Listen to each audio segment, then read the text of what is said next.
Hey everybody, it's Sino. A few quick notes before the video. If you enjoyed the video, remember to leave a like, and consider subscribing for daily uploads of scary stories from Reddit.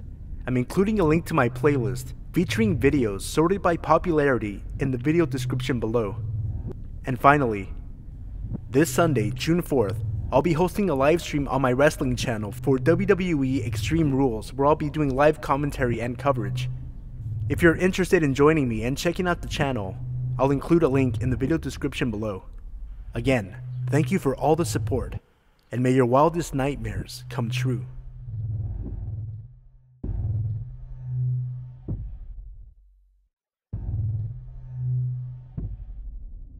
I grew up in a very safe, very affluent neighborhood.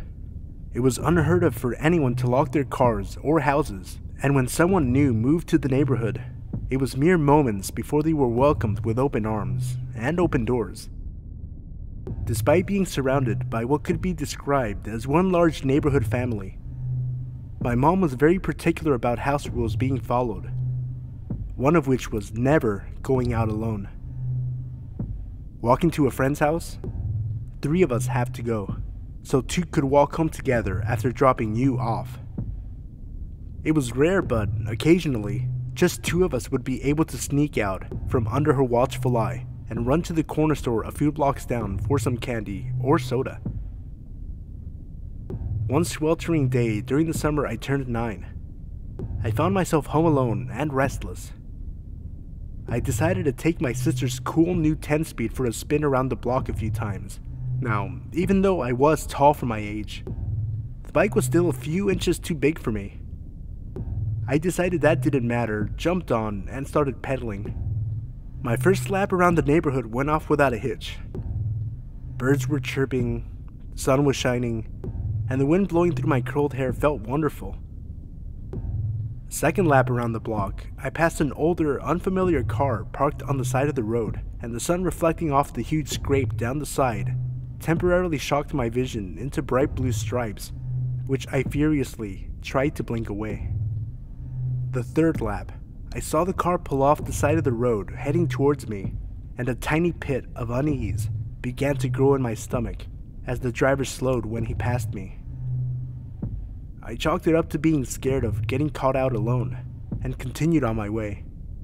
I picked up speed as I rounded the corner towards my house, and decided to go for one more time around the block, but to make it quick so I'd beat my mom home and avoid the trouble I knew I'd be in if she caught me out alone. I hit the bottom of the hill next to our house with some speed and started to climb to the top, slowing more and more the closer I got. By the time I reached the top of the hill, I had to stop and catch my breath, teetering the too tall bike at my hip. As I struggled to catch my breath, the hairs on the back of my neck stood up, my arms locked on the handle brakes, and every inch of my body froze. I had been caught. I just knew it. I heard a car creeping up behind me, and it just had to be my mom, but it wasn't. When relief should have washed over me, the unknown dread only deepened, further stiffening my frozen still limbs. I turned to see the same old car, with the same blinding scratch down the side, slowing down right next to me.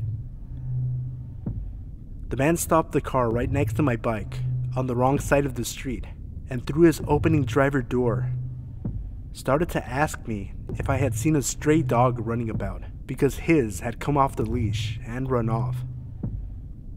I froze. This cliché question is the one they warned us about in school. The one every kidnapper supposedly uses. I decided if I answered him firmly and rode my bike away, that he would know his plan wouldn't work on me. Plus, he might just really be looking for his dog. This was my plan. My terrified body betrayed that plan, and a trembling no is all I could manage. As I fumbled my feet to the pedals of this too big bike, his car door flew open, and out he lunged. "No!" I said again, as I wobbled my way past his open car door, his hand brushing the back of my shirt and knocking my back tire as I pedaled as fast as I could the 50 feet to the next driveway I saw. I pedaled, legs burning, up the drive, running my front tires so hard into my neighbor's front step that it bent the wheel. My body catapulted over the handlebars, and I burst through my neighbor's front door. "Edie! Edie! Help!" My neighbor was not home. I ran into the kitchen, still calling in hopes I was wrong. "What are you doing?" A man's voice behind me, and I froze. Hearing my heartbeat in my ears, feeling the blood pumping through my veins, knowing that this was it. I slowly turned around, not knowing what else to do, and there stood my neighbor's son, home from college. I dissolved into tears, gulping out what happened. He tossed the bent bike into the back of his truck and drove me around the corner to the safety of my home.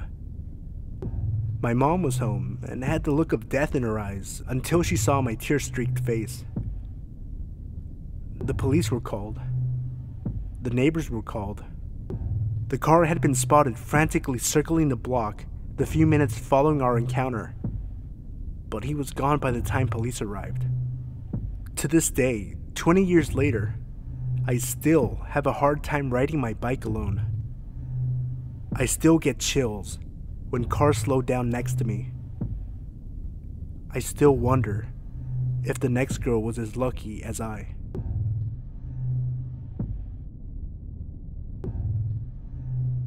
When I was a teen, there was a break-in incident in my dad's neighborhood that triggered my dad telling us about a time when I was a toddler, around 2, talking to the man in the window.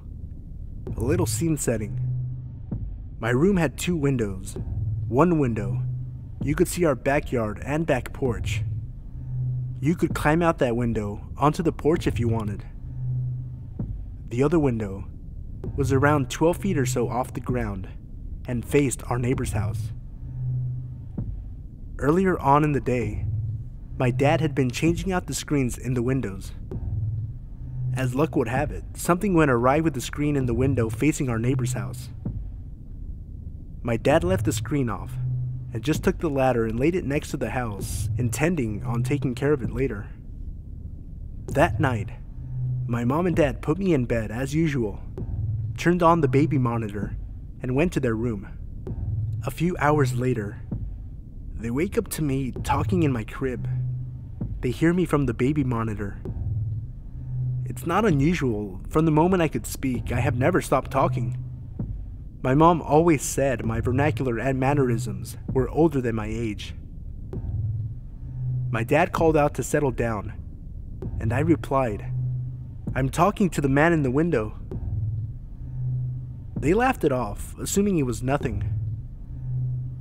Some time goes by, and they settle back in, when I suddenly start talking again, going on and on.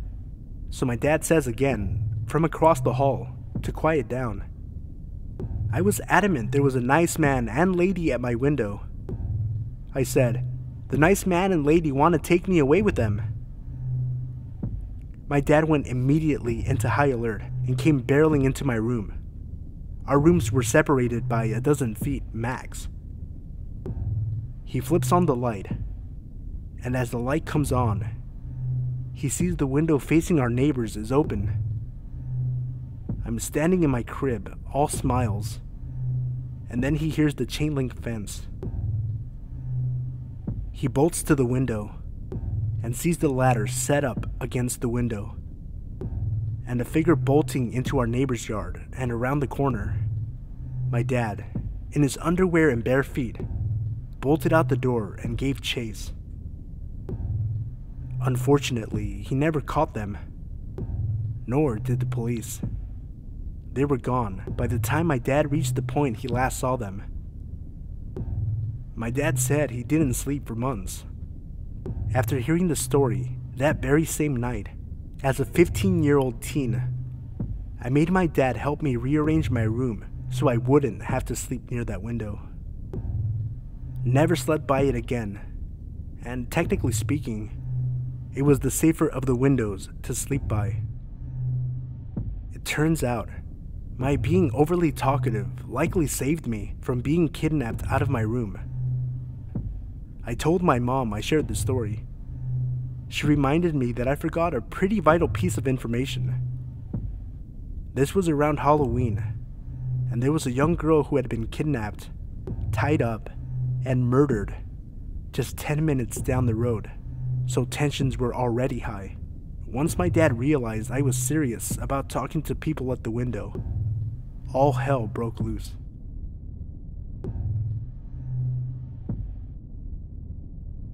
I had quite a bit of interest in my first story, titled, "I Was Almost Kidnapped When I Was 4. So I decided I'd share another fairly creepy story from my childhood. This story also took place at the store my mom worked at, the one I mentioned in my first story.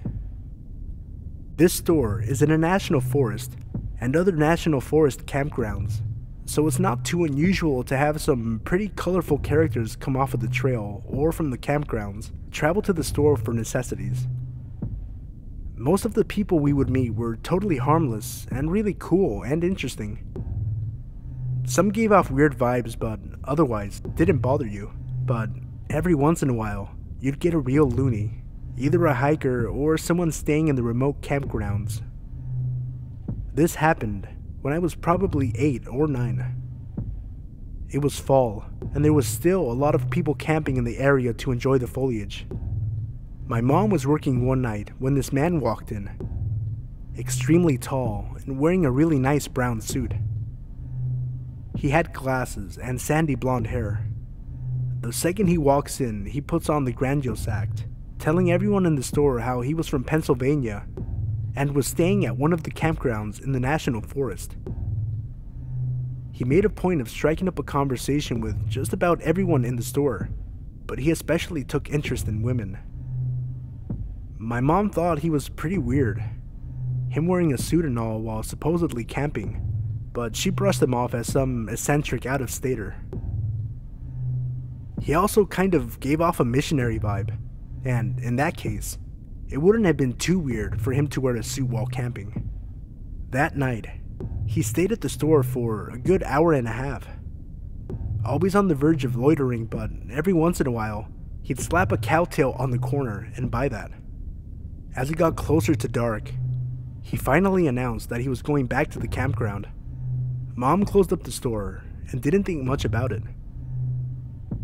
For the next week, that guy was in the store every day, inserting himself into conversations where he wasn't welcome and staying for hours on end, solely buying cowtails every now and again so that he technically wouldn't be loitering. He especially bothered the ladies, asking personal questions and asking for dates, even when he got shot down multiple times.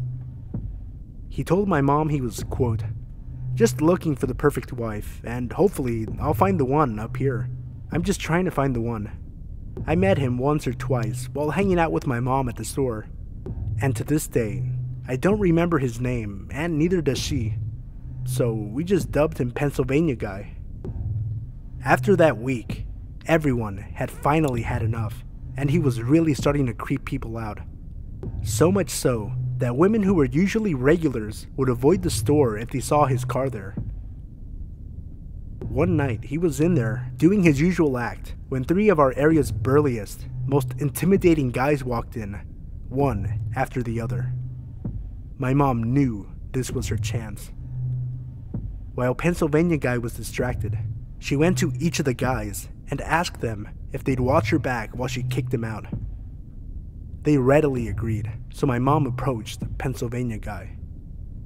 "You need to leave. You've been loitering in the store for a week now, and you're scaring away my customers, so I need you to leave. Now."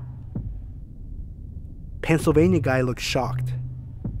He pointed to a half-eaten cowtail. "What do you mean? I haven't been loitering, I'm buying cowtails." My mom shook her head. "That's not enough.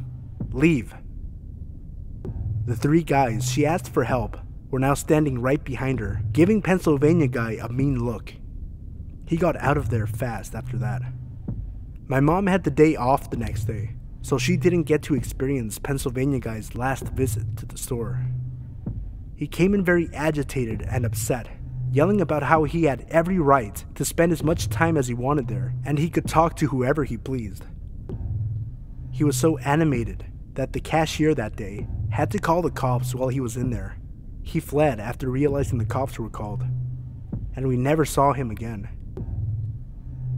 The cops even went up to the campground to see if he was there. He had vacated the area. Sometimes I wonder about what happened to him. I honestly assume he just went to a different area and tried the same thing there. I wonder if he ever found a wife or was just chased out of every place he attempted.